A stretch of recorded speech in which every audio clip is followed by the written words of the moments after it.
लोग कहते हैं अपनों के आगे झुक जाना चाहिए, किंतु सच बात तो यह है जो अपने होते हैं वो कभी झुकने नहीं देते।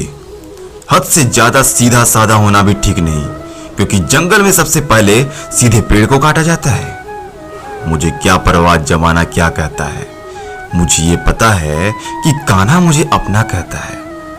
आत्मा का अंतिम लक्ष्य परमात्मा में मिल जाना होता है, जिसे तुम अपना समझकर मग्न हो रहे हो।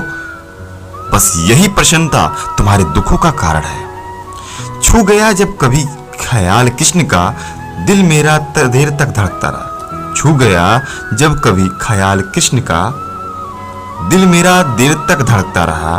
कल कृष्ण का जिक्र छिड़ गया घर में और घर देर तक महकता रहा।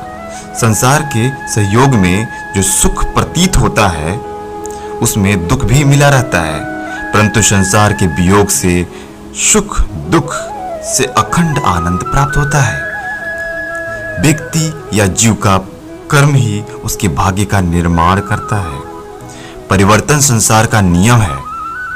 कल जो किसी और का था आज वो तुम्हारा है, कल वो किसी और का होगा।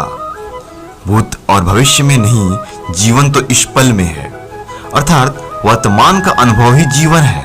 आत्मा को शस्त्र नहीं काट सकता, अग्नि नहीं जला सकती, जल नहीं बुझा सकता, वायु नहीं सुखा सकती।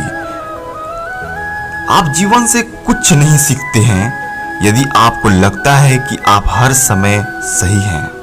चिंतन हो सदा इस मग्न में तेरा, चरणों में तेरा ध्यान रहे।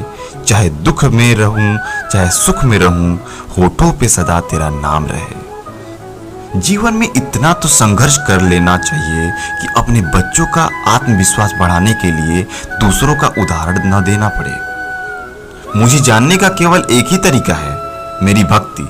मुझे बुद्धि द्वारा कोई न जान सकता है न समझ सकता है।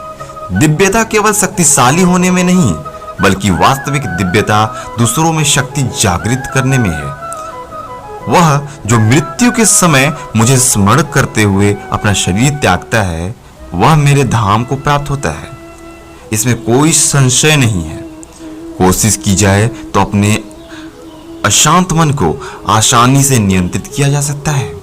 जिस व्यक्ति को आपकी कदर नहीं, उसके साथ खड़े रहने से अच्छा आप अकेले रहें। जीवन में आधे दुख इस कारण जन्म लेते हैं क्योंकि उनसे आशाएं बड़ी होती हैं।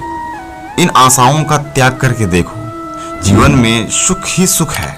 श्री कृष्ण जी कहते हैं, जिस व्यक्ति को आपकी कद्र नहीं, उसके साथ खड़े रहने से अच्छा है आप अकेले रहें। आत्मा अमर है, इसलिए मरने की चिंता मत करो।